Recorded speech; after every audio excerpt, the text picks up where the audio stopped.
My grandson froze outside while my family ate at the table, so I changed everything. Hi, everyone. Welcome to our channel. Here you will hear the most interesting family stories from around the world.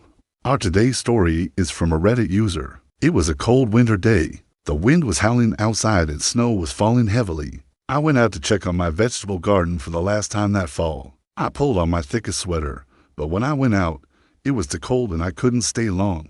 I quickly checked on things and went back inside. It was then that I noticed my family was gathered around the table having dinner. I asked them why they hadn't called me to join them. My wife said we were waiting for you, but you didn't come. I told her I had to go out and check on something important and ask where my grandson was. My daughter-in-law must have sent him to his room early because he wasn't at the table. I sat down and we ate dinner together. Afterward, I went to my study to watch TV. A little while later, I heard my grandson crying outside my door. I went out and asked him what was wrong. He told me, "Grandpa, I'm cold." I told him to come inside and sit by the fire. He ran to the living room and sat down by the fireplace, wrapped in a blanket. After some time, I called my son and daughter-in-law to my study to talk about how cold my grandson had been. They both apologized and said they didn't realize he'd gone outside. We brought him into our bedroom to sleep, and I tucked him in between us in his little jammies. He snuggled right up to me and fell asleep.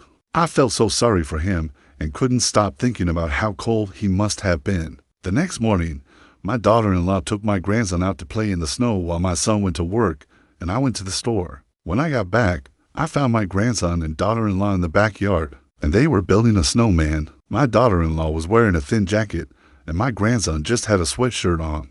I was shocked and went out to them. "What are you doing?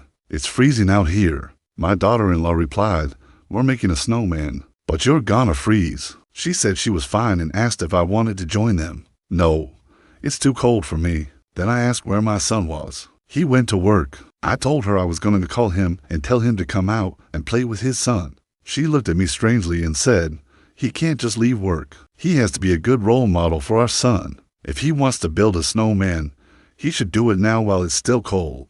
I called my son and told him to come home because his son wanted to build a snowman. He told me he couldn't come home because he was busy working overtime. Then I called his boss and told him my son had an emergency at home and needed to come home right away. My son called me after he got home and asked what was so urgent that I had to call his boss. I told him he was neglecting his only child and that I would no longer allow it. I told him he could either quit his job or find another one that wasn't as demanding. He looked at me angrily, but his wife calmed him down and told him to let it go.